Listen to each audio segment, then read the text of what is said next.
श्रीराम. साधक हो, सध्या आपण सोमवार ते शनिवार श्री ब्रह्मचैतन्य गोंदवलेकर महाराज यांच्या परंपरेतील साखरखेर्डा येथील संत परमपूज्य श्री प्रल्हाद महाराज यांचे श्री देवीदास अमृत मोहरील लिखित संक्षिप्त चरित्राचा आस्वाद घेत आहोत. तसेच रविवारी श्री महाराजांच्या काही भक्तांचे अनुभव ऐकणार आहोत. 1933 साली तात्यासाहेब केतकर महाराजांच्या हस्ते आणि श्री प्रल्हाद महाराज व नानाचार्य यांच्या उपस्थितीत माकोडीच्या बाळगोपाळ मंडळींनी माकोडीच्या राम मंदिरात 13 कोटी जपाचा संकल्प सोडला. तेव्हापासून वामनाचार्य प्रत्येक चातुर्मासात माकोडीला राहू लागले. ते दरवर्षी तेथे भागवत सप्ताह करीत असत. राम मंदिरात त्यांची प्रवचने होत. 1933 ते 1953 पर्यंत म्हणजे 21 वर्ष त्यांचा हा उपक्रम सुरू होता. पुढे ते मालाडलाही महाराजांच्या रामकुटीत त्यांचे भागवत सप्ताह होऊ लागले. सतत 12 वर्ष त्यांनी मालाडला भागवत सांगितले. त्यावेळी भागीरथीबाई व मुलीही नानांच्या बरोबरच असत. पौष मासात नानाचार्यांची महिनाभर मालाडला प्रवचने असायची. त्यावेळी मात्र भागीरथीबाई मुलींना घेऊन गोंदवल्याला मंदिरात राहत असत. त्या काळात त्यांची संक्रांत बहुतेक गोंदवल्यालाच होत असे. दादरच्या सिद्धिविनायक मंदिरातही नानाचार्यांची प्रवचने होत. 100-150 मंडळी प्रवचनास असे.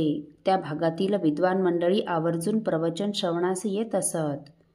श्री रामानंद महाराज रामरूपी विलीन झाल्यानंतर वामनाचार्यांच्या इच्छेप्रमाणे भागीरथीबाईंनी श्री प्रल्हाद महाराजांचा अनुग्रह घेतला आणि आचार्यांनी आपला सर्व संसार खऱ्या अर्थाने पूर्णपणे श्री प्रल्हाद महाराजांच्या झोळीत टाकला.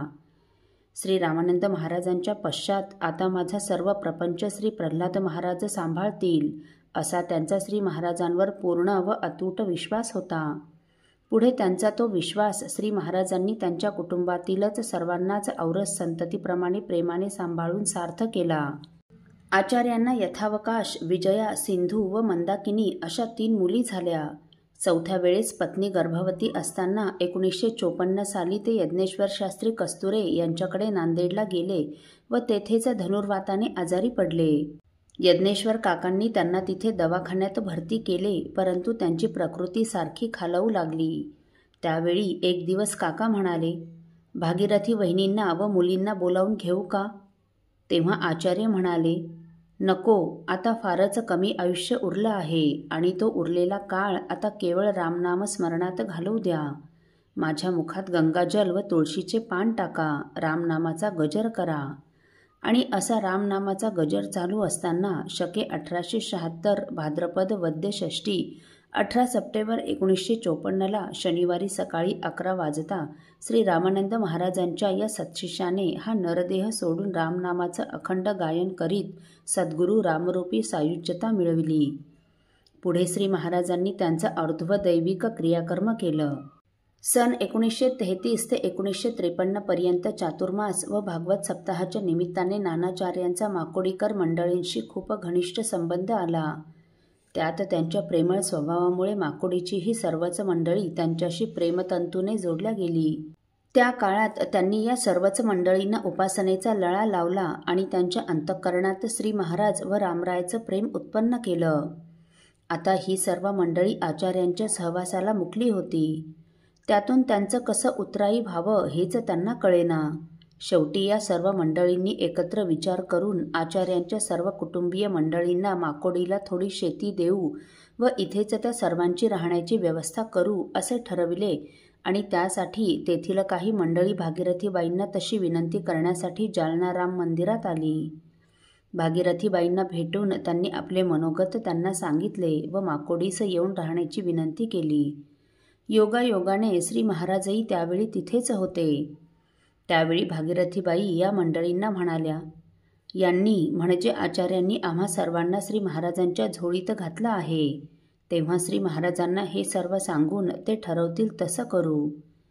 भागीरथीबाईंनी ही गोष्ट महाराजांच्या कानावर घातली व म्हणाल्या, मग आम्ही माकोडीला राहण्यास जावं का? तेव्हा श्री महाराज त्यांना म्हणाले, तुम्हाला ही मंडळी रामरायापेक्षा जवळची वाटतात का? इथे राहून रामाची सेवा करावी. आजपर्यंतचा प्रपंच रामाने सांभाळला तसाच तो पुढेही सांभाळील. सर्वांचं चांगलं होईल, काळजी करू नये. आणि त्यांनी त्याप्रमाणे मंदिरात राहून शेवटपर्यंत रामसेवा केली. नानाचार्यांनी 1953 पर्यंत माकोडीला भागवत सप्ताह केले. पुढे माकोडीचे होरा भूषण त्र्यंबकराव जोशी यांना नानाचार्यांचा भागवत सप्ताहाचा हा वारसा 2009 पर्यंत चालवला आणि आता त्यांचे चिरंजीव विलास जोशी 2010 पासून आजतागायत तो वारसा चालवित आहेत. ते बऱ्याच वर्षापासून मलकापूरला राहतात, परंतु रोज सकाळी माकोडीला येऊन निरपेक्ष वृत्तीने रामरायाची पूजा करून जातात. असो. साधक हो, एकदा परमपूज्य श्री प्रल्हाद महाराज आजारी पडले. सर्वांनाच महाराजांच्या तब्येतीची खूप काळजी वाटू लागली. परंतु थोरले महाराज व परमपूज्य श्री रामानंद महाराजांनी त्यांना पुनर्जन्म कसा दिला हे आपण पुढील भागात ऐकणार आहोत. श्रीराम समर्थ.